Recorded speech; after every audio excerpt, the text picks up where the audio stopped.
Je vous disais que le plan de la rédemption a une portée cosmique, que c'est un plan mis en place par Dieu qui a pour objectif le rétablissement de sa justice, de son amour, de son caractère auprès de toutes ses créatures, non seulement celles d'ici-bas, mais ces créatures d'ailleurs, dans le ciel, les anges, et peut-être dans d'autres mondes habités. Je dis peut-être, je crois personnellement qu'il y en a, mais il n'y a qu'un seul texte ou deux peut-être dans toute la Bible qui nous suggère cela. Alors c'est pour cela que j'emploie le mot peut-être, mais personnellement, je n'ai pas de doute à ce sujet-là.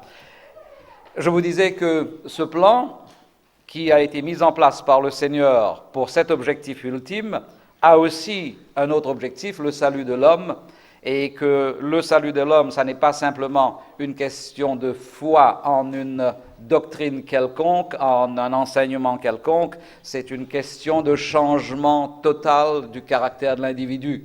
Et que Dieu a besoin d'individus dont le caractère a été transformé à l'image de Jésus pour que cette transformation visible, concrète et tangible soit vue par les autres et soit interprétée par les autres comme étant le résultat de la puissance, de l'amour et de la justice de Dieu dans l'individu. Donc, nous parlions hier du texte d'Apocalypse chapitre 11, le verset 1er, mesure le temple, mesure l'autel, mesure l'adorateur, ou mesurer le temple, l'autel et les adorateurs. Et je vous disais qu'il est triste de constater, et pour vous et pour moi, et pour le christianisme en général, que si d'une part nous faisons un excellent travail quant à la prédication sur l'autel et sur le temple, c'est-à-dire le sanctuaire et puis les différentes choses qui s'y passaient, par contre, il nous est encore impossible de dire au monde de mesurer les adorateurs. Si quand on mesure le temple, on voit ressortir le personnage du Christ, si quand on mesure l'autel, on voit de nouveau Christ apparaître, quand on mesure les adorateurs, quand je me regarde moi-même, eh bien, c'est encore très très loin, cet objectif-là. Mais pourtant, c'est ce que Dieu voudrait voir arriver. Et je crois que Paul a raison quand il dit que la croix est une puissance pour la transformation de celui qui croit. Et nous allons donc parler de ces différentes choses dans les rencontres subséquentes. Pourquoi est-ce que Dieu a besoin, pourquoi est-ce que le plan de la rédemption exige-t-il cette transformation-là? Pourquoi est-il nécessaire que l'individu soit transformé à l'image de Jésus? Eh bien, ce matin, je vais partager avec vous un certain nombre de citations tirées de l'Esprit de prophétie. Je dois vous dire que quand je présente ces causeries à des non-croyants, eh bien, je ne présente pas cette étude-là, et vous pouvez facilement comprendre pourquoi. Mais quand je parle à des frères et à des sœurs, eh bien, j'inclus celle-ci, parce que je ne crois pas qu'il faille vous dire que l'esprit de prophétie occupe une place importante dans la vie du croyant de l'Église adventiste. Je voudrais aussi faire une petite mise au point. Je ne crois pas que l'esprit de prophétie nous ait été donné par le Seigneur pour qu'on s'en serve comme un bâton, n'est-ce pas, ou pour qu'on s'en serve pour critiquer les uns et les autres. C'est pour la croissance individuelle.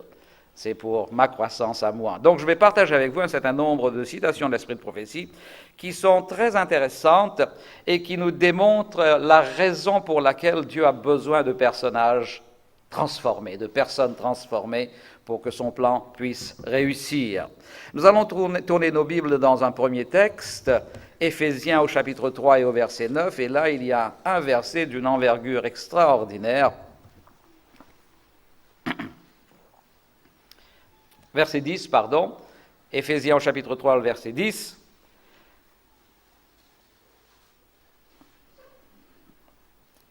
Et je lis, « Afin que les dominations et les autorités dans les lieux célestes connaissent aujourd'hui par l'Église la sagesse infiniment variée de Dieu. » Je ne sais pas, chers frères et sœurs, si vous vous rendez compte, si vous saisissez l'énormité de ce texte.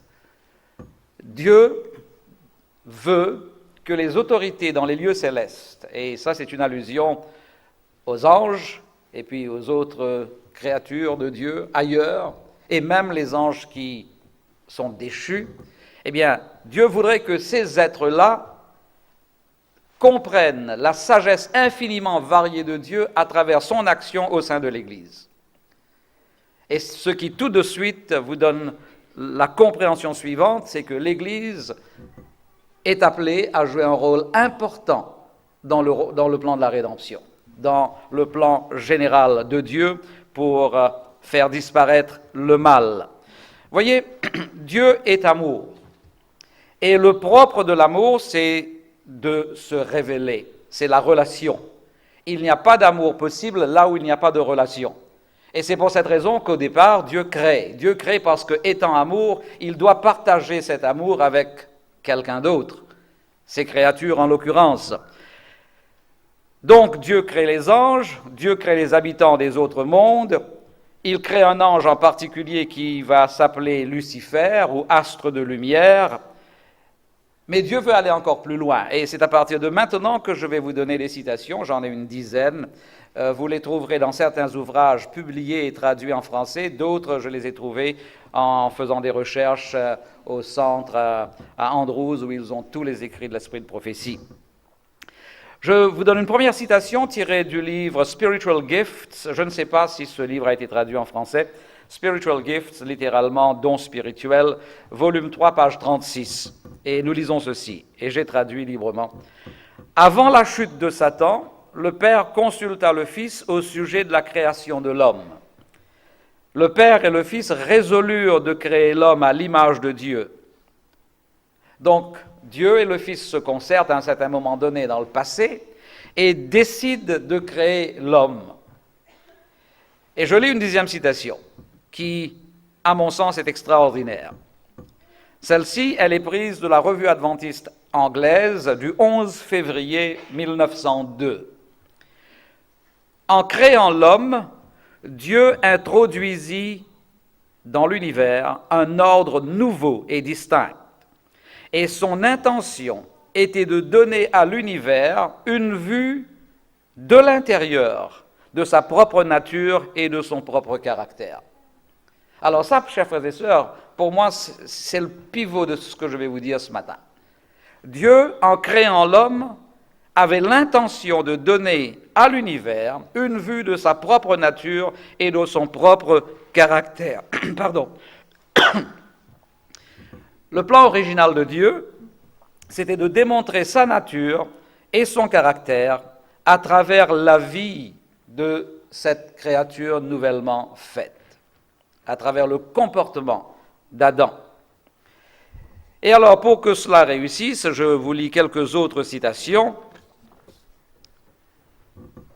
Par exemple, dans le livre Ministère de la guérison, à la page 356, ça c'est l'édition, une vieille édition de 1905, c'est tout un paragraphe, je résume le paragraphe. Ellen White laisse clairement comprendre que les relations de couple entre Adam et Ève et les relations de parents et d'enfants, donc la première famille, relations, dit-elle, inconnues des anges, allaient servir de base à cette démonstration de son caractère.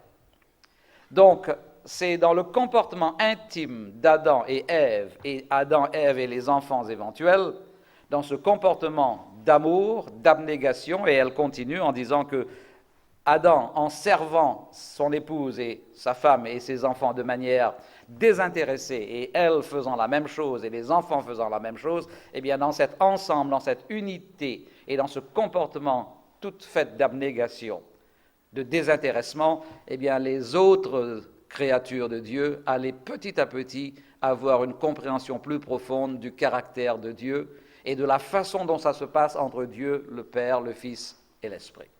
Cette intimité, ce partage, cette abnégation, l'amour agapé, en quelque sorte, rendu concret.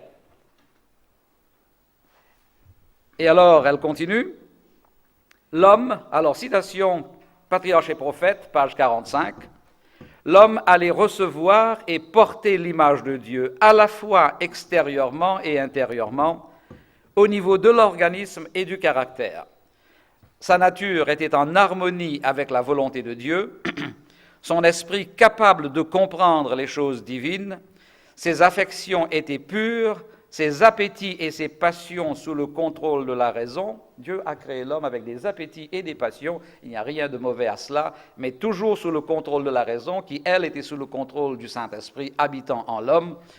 Eh bien, par rapport à tout cela, l'homme était sain et heureux de véhiculer l'image de Dieu et en obéissant parfaitement à la volonté divine. Alors, chers frères et sœurs, sans vouloir entrer dans beaucoup de détails, ni vouloir spéculer, eh bien, cela vous donne une idée de ce que Dieu avait en tête, en esprit, en créant l'homme. Ça n'était pas tout simplement l'envie de créer, mais créer pour un but précis, un but extraordinaire. Et je peux imaginer, n'est-ce pas, ce que cela aurait pu être, ce que cela aurait dû être, une nouvelle cellule. Adam, Ève, éventuellement des enfants plus tard, s'entraidant, s'entre-aimant, se servant mutuellement, plein d'abnégation, de désintéressement, eh bien, dans ce comportement-là, les autres créatures, les anges, les autorités dans les lieux célestes, allaient comprendre un peu plus et toujours plus le caractère de Dieu. Malheureusement, en même temps que ces choses se préparaient dans l'Esprit de Dieu, dans sa discussion, ou plutôt dans son partage avec le Fils, parce que le Père, le Fils et l'Esprit, les trois étaient là-dedans, ensemble, préparant cette nouvelle création, eh bien, parallèlement à cela, il se passe quelque chose d'autre, et je vous lis dans Patriarches et Prophètes, il y eut un être qui pervertit la liberté que Dieu avait accordée à ses créatures, et c'est dans le cœur de celui qui avait été, après Jésus, le plus honoré de Dieu, et qui était le plus élevé en puissance et en gloire parmi les habitants du ciel, que le péché eut son origine. Et si vous lisez davantage ce chapitre-là, c'est l'origine du péché, le chapitre «L'origine du péché» dans Patriarches et Prophètes, eh bien, Ellen White dit que Satan sentit l'envie lui monter au cœur quand il vit qu'il avait été, à son sens, exclu de ce conciliabule, de ce comité divin. Il aurait voulu lui aussi être là, partager cette intimité qui existait entre Dieu le Père, le Fils et l'Esprit.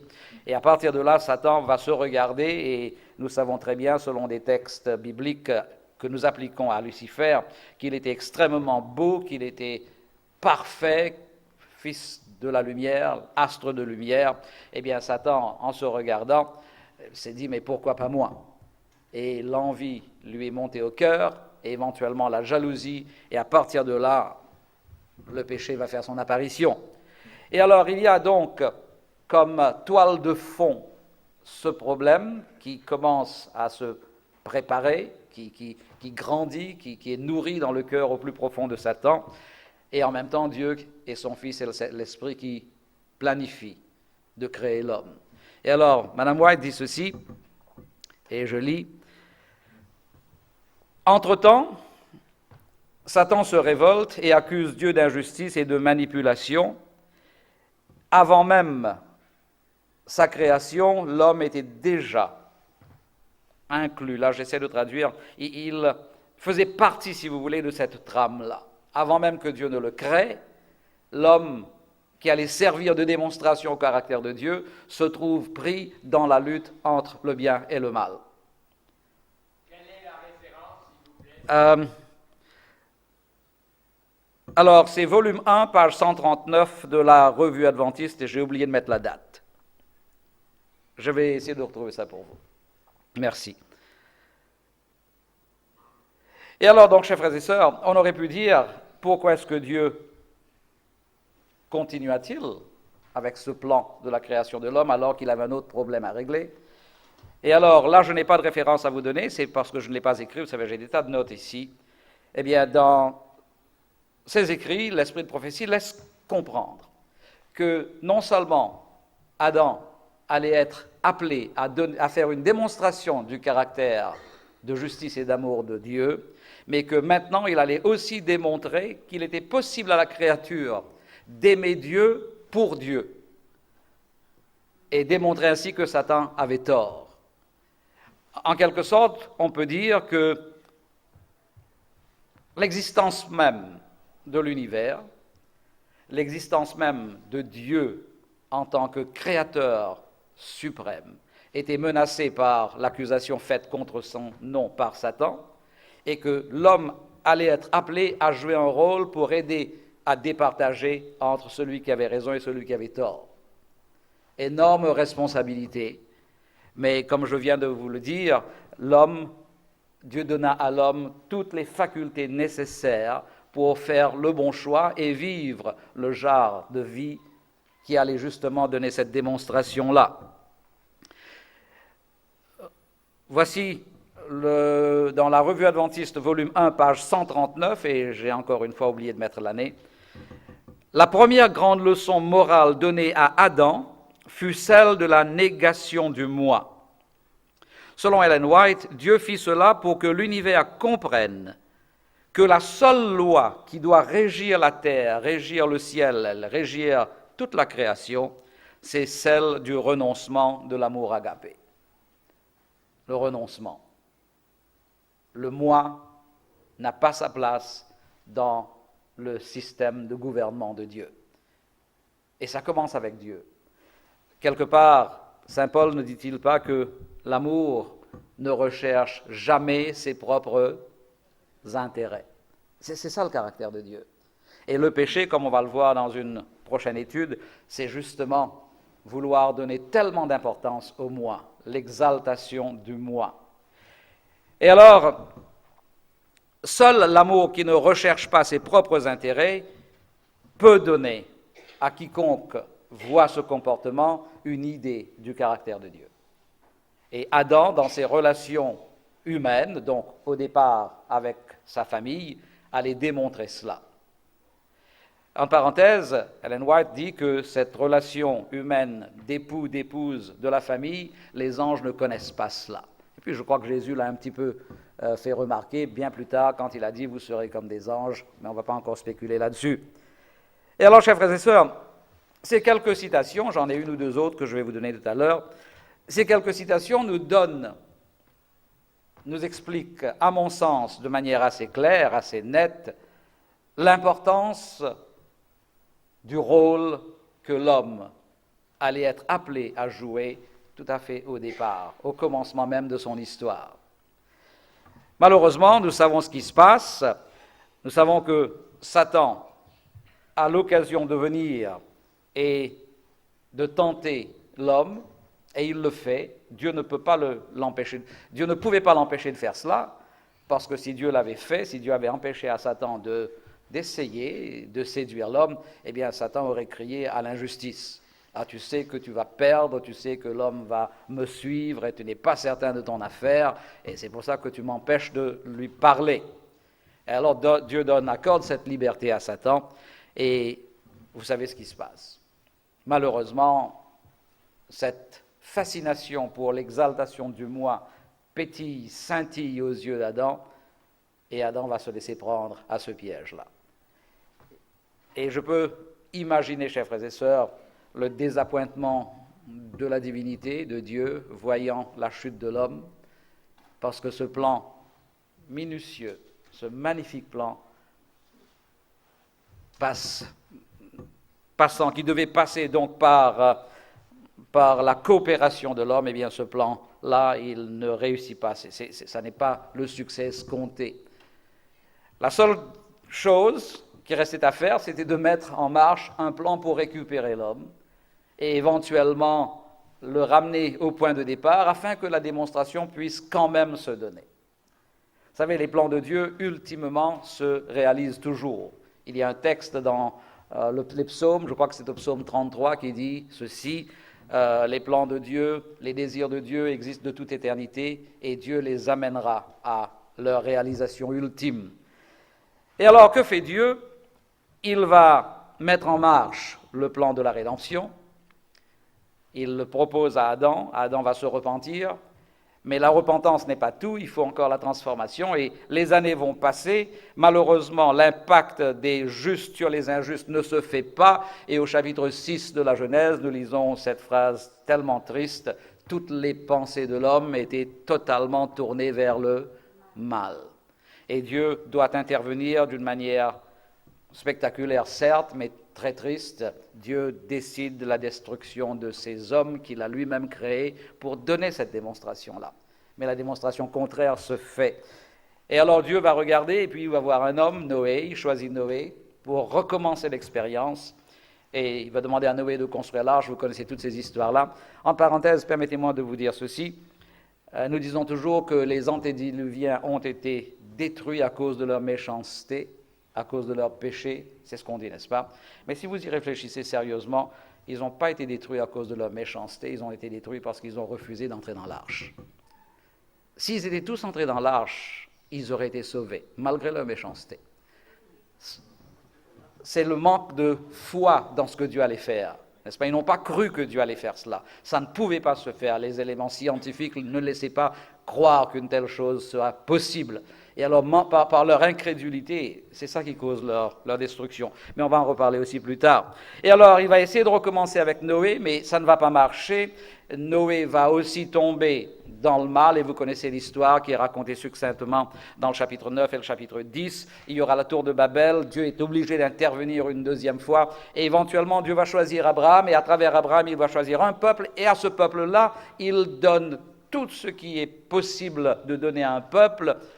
Il va le sortir d'Égypte, il va l'établir dans un nouveau pays, et là, il va, en donnant à ce peuple des préceptes, des conseils, des lois judicieux, il va espérer, Dieu va espérer que ce peuple pourra, à son tour, donner la même démonstration qu'Adam et Ève auraient dû avoir donné au départ.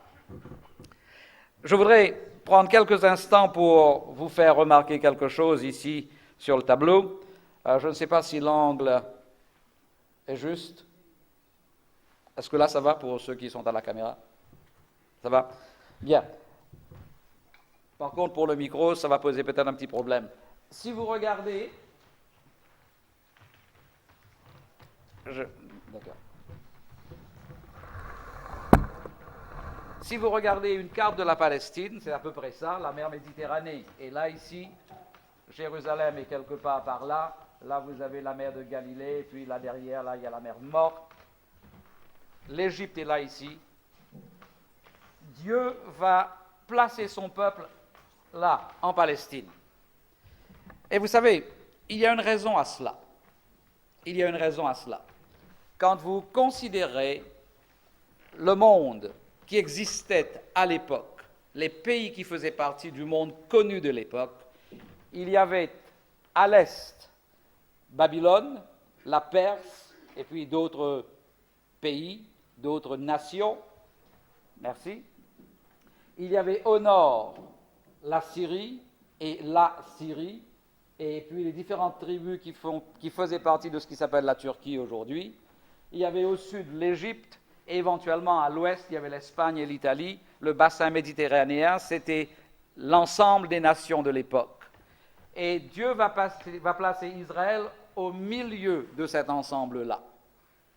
Avec un petit peu de réflexion, quand on connaît la géographie et l'histoire de l'époque, eh bien on se rend compte que pour quiconque voulait voyager de l'est à l'ouest, obligatoirement, il devait passer par la Palestine. Et quiconque voulait voyager du nord au sud devait aussi passer par la Palestine. Certainement qu'ils auraient pu faire le tour par le désert d'Arabie, etc., mais ça n'était pas pratique. Ils auraient pu aussi faire le tour par le nord, mais ça n'était pas aussi non plus très pratique. Les ports étaient là quelque part, Tyr et tout le reste. Et alors, Dieu, en plaçant Israël dans cet espace-là, il s'était dit, je vais rendre Israël très visible au monde entier. Et si vous lisez les 5 premiers livres de la Bible, notamment le livre de Deutéronome, le livre de Nombre, etc., eh bien vous vous rendez compte qu'en donnant à Israël cet ensemble de principes que nous appelons les lois de Moïse ou le décalogue, n'est-ce pas, dans tous leurs détails minutieux, eh bien ça n'était pas une corvée que Dieu plaçait sur l'épaule des croyants du peuple d'Israël, c'était le privilège de refléter son caractère. Du reste, quand Dieu donne les commandements et ses principes à Israël, il les donne après leur avoir dit « C'est moi, Dieu, qui vous ai sauvés d'Égypte ». L'observation des lois et des principes sont le résultat d'avoir été sauvés et non pas la raison du salut de quiconque. La justification par la foi, elle est là déjà dans l'Ancien Testament, chers frères et sœurs, il faut savoir la découvrir. Dieu ne dit pas à Israël, tu n'auras point d'autre Dieu devant ma face, et si tu obéis à ce commandement-là, tu seras sauvé. Dieu dit, je t'ai sorti d'Égypte, tu es mon peuple, tu m'appartiens, et mon peuple, il vit de cette façon-là. Donc, si Israël avait vécu cette vie telle que décrite par l'ensemble des commandements et des principes, eh bien Israël aurait donné au monde d'alors la démonstration d'un Dieu d'amour, du caractère d'un Dieu d'amour, d'un Dieu de justice, d'un Dieu compatissant, d'un Dieu agapé. Est-ce que cela s'est passé? Non, excepté dans une ou deux circonstances. Il y a dans le livre des Rois une histoire très intéressante que nous lisons à partir du chapitre 10 ou du chapitre 11.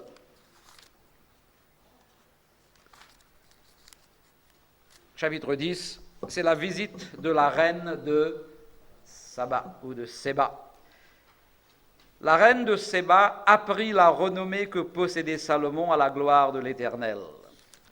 Je vous rappelle qu'avant cela, Salomon avait prié et il avait dit à Dieu, « Je suis tellement jeune pour cette énorme responsabilité, je ne te demande ni richesse, ni notoriété, je te demande de la sagesse pour que je puisse bien diriger ton peuple. » Vous connaissez l'épisode.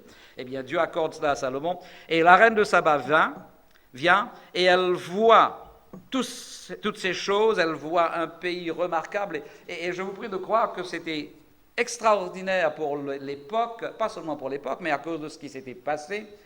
Quelques années auparavant, ce peuple était un peuple d'esclaves. Et voilà qu'au bout de quelques décades, ce peuple se développe, mais à un rythme extraordinaire, et finit par devenir une nation dont la renommée est retentissante. Et alors voilà que Dieu envoie sur la scène ce jeune homme qui s'appelle Salomon. Après Saül, David, Salomon. Et nous lisons cette phrase intéressante.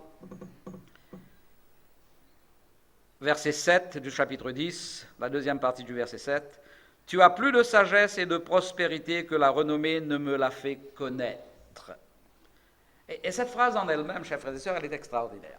Vous savez, quand on entend parler de quelqu'un, quand on entend parler de choses extraordinaires, et qu'éventuellement on finit par rencontrer cette personne, ou on finit par aller voir ces choses extraordinaires, on est en général déçu, parce que ce qu'on entend dépasse beaucoup la réalité très souvent, oui ou non? N'est-ce pas? Vous voyagez et puis on vous dit, allez voir New York et puis c'est extraordinaire et puis vous débarquez à New York. Puis certes, il y a des choses extraordinaires, intéressantes, mais l'ensemble, c'est très souvent décevant. Mais dans la circonstance présente, elle va dire, ta sagesse et tu as plus de sagesse et de prospérité que la renommée ne me l'a fait connaître. Donc je relis le texte, chapitre 10, la deuxième partie du verset 7. « Tu as plus de sagesse et de prospérité que la renommée ne me l'a fait connaître. Heureux tes gens, heureux tes serviteurs qui sont continuellement devant toi, qui entendent ta sagesse, et béni soit l'Éternel ton Dieu, qui t'a accordé la faveur de te placer sur le trône d'Israël. C'est parce que l'Éternel aime à toujours Israël qu'il t'a établi roi pour que tu fasses droit et justice. » Et alors, elle va observer tout ce qui se passe, elle reste un certain temps dans le pays, elle va voir tout ce qui se passe, et à la fin, chers frères et sœurs, on a l'impression qu'elle est hors d'elle par rapport à... Elle est allée de surprise en surprise, et elle va rentrer chez elle avec une idée tout à fait différente, non pas de Salomon, mais de Dieu. Et la tradition chrétienne dit que le christianisme, enfin ça ne s'appelait pas le christianisme, mais la croyance en un Dieu unique va être établie dans les pays qui sont aujourd'hui l'Éthiopie, déjà à partir de cette époque-là. Il y a toujours eu en Éthiopie des croyants en un Dieu unique, le Dieu d'Israël. Et cela a continué, l'Éthiopie est devenue chrétienne par la suite, avec l'eunuque qui est venu se promener là en Israël, pas se promener, mais qui est venu adorer le Seigneur à Jérusalem, vous connaissez dans Actes des Apôtres, et cela va continuer, et selon l'histoire du christianisme, l'histoire de l'Église chrétienne, au XVIe siècle, l'Éthiopie était une nation chrétienne qui gardait le sabbat, qui observait le sabbat. Et c'est avec l'arrivée des explorateurs européens, catholiques, que les choses se sont transformées. Mais là, nous avons donc, avec l'intervention, ou avec la visite de la reine de Saba en Israël, nous avons un aperçu de ce que Dieu avait voulu mettre en place déjà au départ. Donner aux hommes, donner au monde et éventuellement aux autorités dans les lieux célestes, leur donner cette vue intime de son caractère et de sa justice, de son amour. J'ai lu quelque part, j'aurais dû le noter, toujours en faisant des recherches au centre, là où il y a tous les écrits d'Ellen White, je suis tombé sur un passage, je vais vous le dire de mémoire, je ne l'ai pas noté ici, où Ellen White dit que les anges et les créatures des autres mondes, étant des êtres finis, ne pouvaient pas vraiment comprendre le caractère infini de Dieu. Et c'est à cause de cela que Dieu va créer un nouvel ordre de créatures qui, de par son comportement, allait donner à ces êtres-là une vision concrète de ce caractère infini-là. C'est remarquable, chers frères et sœurs. Quand j'y pense, j'ai littéralement la chair de poule que Dieu ait placé toute sa confiance, son éternité en quelque sorte, dans le comportement d'Adam et d'Ève. Adam et Ève ayant failli, il reprend l'expérience avec Noé, ça ne se passe pas bien, il reprend l'expérience avec Abraham, il reprend l'expérience avec Israël, et Israël ne va pas suivre non plus le plan établi par Dieu, Israël va toujours chercher encore ses propres intérêts, et nous n'allons pas entrer dans les détails de l'histoire d'Israël. Les prophètes sont envoyés régulièrement par le Seigneur pour ramener Israël à ce plan originel, et de temps à autre, il y a des petites réformes, mais il n'y a pas vraiment l'impact escompté par le Seigneur. Si je vous demandais ce matin quel est le motif central du message des prophètes, n'est-ce pas? Il y en a toute une série, il y a une douzaine dans la Bible, un peu plus que 12, et puis il y en a d'autres qui sont mentionnés, qui n'ont pas laissé d'écrit. Il y a le même appel qui revient à chaque fois que les prophètes se présentent sur la scène. Est-ce que vous avez une idée du message central des prophètes? Oui, mais comment ce revenir à l'Éternel devait-il se manifester? Oui, ça c'est pour montrer l'attachement à cela, mais le message c'est... Oui, mais on va aller à autre chose. Le message central, c'était un appel à la compassion et à la miséricorde. Lisez tous les prophètes et vous verrez ce que j'ai contre vous, c'est que vous ne traitez pas les veuves et les orphelins de la bonne manière. Vous avez des conflits entre vous, etc. Ça revient tout le temps, ce manque de compassion, ce manque de miséricorde. Qui sont la miséricorde et la compassion, qui sont le caractère même de Dieu, oui ou non? Et c'est Jésus qui va venir, lui, à chaque fois qu'il va entreprendre une action, le texte des évangiles nous dit toujours ému de compassion. Revenez à l'Éternel de tout votre cœur, certainement c'est l'appel que Dieu lance à Israël, mais pour revenir à l'Éternel et vivre cela. Il est impossible, chers frères et sœurs, de faire preuve de miséricorde et de compassion quand le moi occupe encore la place prépondérante, la place principale dans le cœur, oui ou non? Donc, cette mission-là, elle ne réussit pas, elle faillit, et 4000 ans vont passer, et éventuellement, pour donner la démonstration, Dieu va lui-même descendre. Et il va descendre un certain soir, les anges apparaissent dans un champ à quelques bergers, et les anges vont leur annoncer cette immense nouvelle, cette bonne nouvelle, il vous est né un sauveur, allez le voir, vous le verrez emmailloté dans une crèche.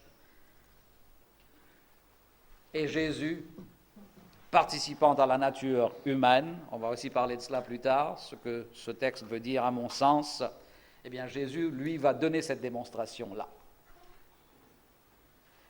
Mais vous savez, on peut toujours dire, et du reste, vous l'avez dit, je l'ai dit, les gens le disent en général, on dit toujours, oui, mais Jésus était Dieu. Donc, sous-entendant quoi? Que c'était plus facile pour Jésus de vivre de cette vie-là. On l'a dit, je ne sais pas si vous l'avez dit, mais moi, quand je grandissais et que j'entendais les pasteurs dire « il nous faut vivre le caractère de Christ », je disais toujours « mais c'était plus facile pour lui ». Ça n'était certainement pas plus facile pour lui que pour vous et que pour moi, parce que et Jésus et vous et moi avons accès à la même puissance, le Saint-Esprit demeurant en nous. La seule différence, c'est que Jésus s'est rendu totalement disponible et nous, pas encore.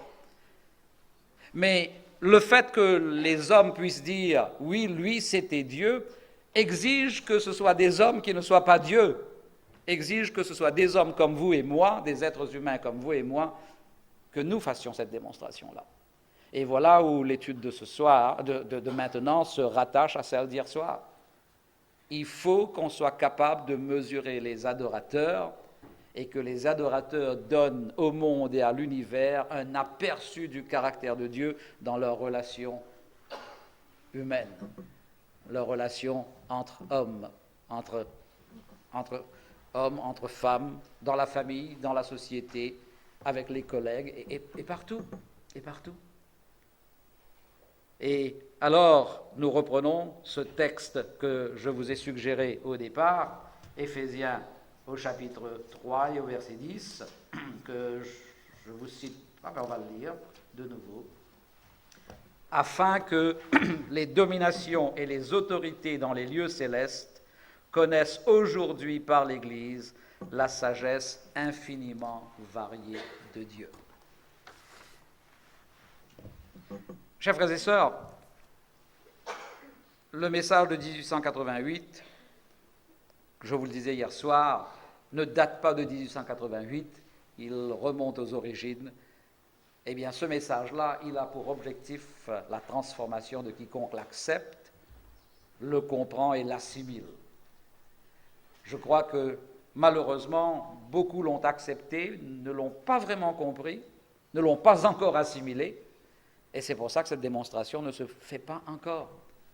Et hier soir, je mentionnais qu'aux États-Unis et au Canada, d'où je viens, trop souvent, ceux qui ont accepté ce message l'utilisent comme critère de spiritualité pour montrer aux autres qu'ils sont encore ou dans l'erreur, ou qu'ils sont en train d'apostasier, ou qu'ils sont rebelles, et ça crée des problèmes. Ça crée des problèmes au sein des congrégations, ça crée des problèmes entre ceux qui l'ont accepté et l'organisation, la hiérarchie, l'institution. Et ça n'est pas l'objectif, chers frères et sœurs, de ce message que de créer de la division. Tout au contraire.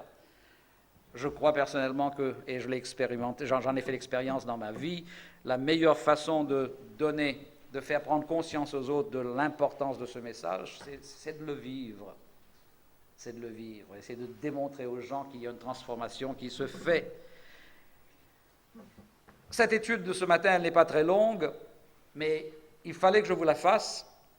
Parce que si on ne prend pas conscience de cet objectif de Dieu, de ce plan de Dieu qui exige la coopération des croyants et dont l'objectif est la présentation de son caractère au monde et à l'univers, eh bien si on ne comprend pas cela, si on n'est pas conscient de cela, à ce moment, le message de 1888, ça n'est réduit qu'à un message parmi d'autres messages. Et je voudrais ce matin, pour terminer cette étude relativement courte par rapport à certaines autres, vous adresser un appel. Prenez le temps de bien comprendre, mais prenez le temps d'assimiler. Et sur vos genoux, demandez au Seigneur de faire que ce que vous comprenez et ce que vous assimilez soit transformé en un comportement de miséricorde et de compassion et d'abnégation. Et cela, excusez-moi, c'est encore les fatigues du voyage, et cela, chers frères et sœurs, n'est pas possible sans l'intervention de Dieu dans notre vie. Quelque part, Ellen White dit que le message de la justification par la foi va réduire l'orgueil, va rabaisser l'orgueil de l'homme et va le placer au niveau de la poussière, dans la poussière, n'est-ce pas? Et ce qu'elle veut dire par là, c'est que l'objectif, il est élevé et il est impossible à l'homme par lui-même, par ses efforts, d'atteindre cet objectif-là. Et rappelez-vous, quel est l'objectif? Refléter totalement le caractère de Dieu. Il n'est pas possible à l'homme de le faire, mais le Saint-Esprit agissant dans l'homme peut le faire. Peut le faire. Et alors combien il serait remarquable, combien il serait beau si au sein de vos églises, de vos congrégations, les gens en vous regardant disaient « Il y a là quelque chose d'inexplicable. Gérard, il a changé. Claude, on a parlé de Claude hier soir, eh bien Claude, ça n'est plus le même Claude. Eddie, pasteur Eddie, il est différent. » Si ça pouvait se passer, chers frères et sœurs, au sein de vos églises, eh bien les gens viendraient comme la reine de Séba et diraient « Quel est le secret ?» Et à ce moment-là, on partagerait. Pour revenir à cette image ici, c'était ça le plan de Dieu, que les gens traversant à travers Israël, la Palestine, s'arrêtent et voient la différence manifestée au bout de quelques décades seulement, et disent à Israël, mais expliquez-nous, vous qui étiez des esclaves, sans connaissance, sans aucun bien, sans aucune notoriété, sans aucune envergure. Vous savez, l'esclavage à l'époque, c'était horrible. Eh bien, expliquez le secret de votre réussite. Et Israël n'aurait pas pu dire, c'est grâce à nous. Israël aurait eu à dire, c'est grâce à ce Dieu qui habite au milieu de nous dans ce sanctuaire-là. Et les nations auraient donc ainsi connu Dieu à travers la démonstration d'Israël. Mais ça n'a pas marché.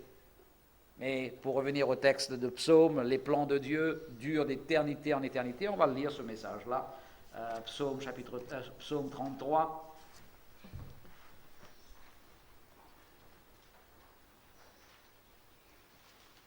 Verset 11. Psaume 33, le verset 11. Les desseins de l'Éternel subsistent à toujours, les projets de son cœur de génération en génération. Dieu n'a pas changé. Ses desseins, son plan, le projet de son cœur, c'est toujours le même projet. Et ce matin, Dieu vous dit à vous et à moi, nous qui sommes peut-être la dernière, sinon l'avant-dernière génération avant la fin de l'histoire de ce monde, eh bien Dieu vous dit à vous et à moi, ce qu'Adam n'a pas accompli, ce que Noé n'a pas accompli, ce qu'Israël n'a pas accompli, ce que l'Église chrétienne pendant 2000 ans n'a pas accompli. Est-ce que vous qui prétendez avoir compris le message de 1888, est-ce que vous pouvez accomplir cela par mon action en vous? C'est ça le message de 1888. Pas un message pour qu'on polémique, pour qu'on discute, pour qu'on casse les pieds aux gens avec.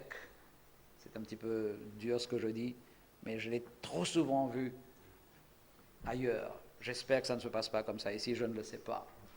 Mais j'espère que ça ne se passe pas comme ça ici. Il y a quelques années de cela, enfin plusieurs années de cela, il y a eu une comédie musicale que je n'ai pas vue, mais j'en ai entendu parler, et qui s'appelait My Fair Lady. Je ne sais pas s'il a été traduit en français.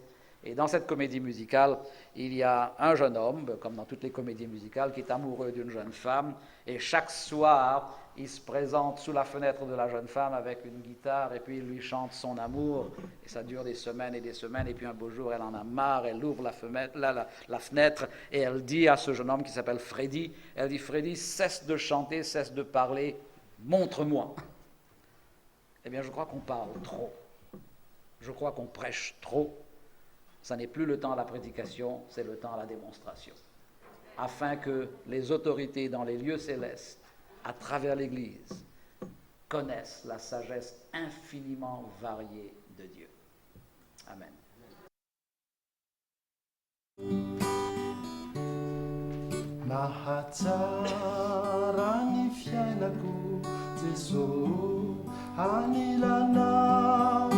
No misy fialanana izay maharitra hafaliana vonako Jesosy hatolotra no mitosaka mameno ny fiainako raha eo anilanao Jesosy milamina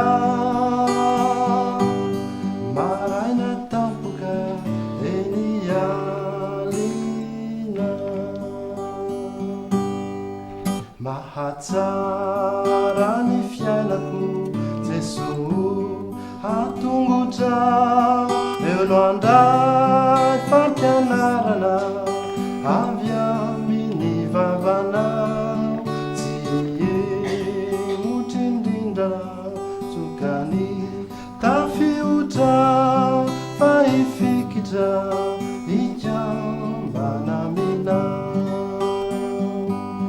raha eo an-tongotra Jesoa esambatra maraina tampoka eny alina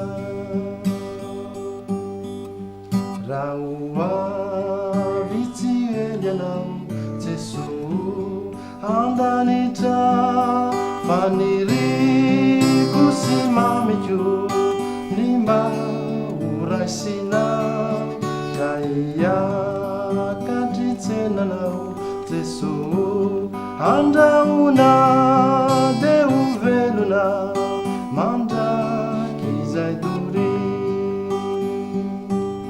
ho safononoka ny afaliako ahita tavanao re rito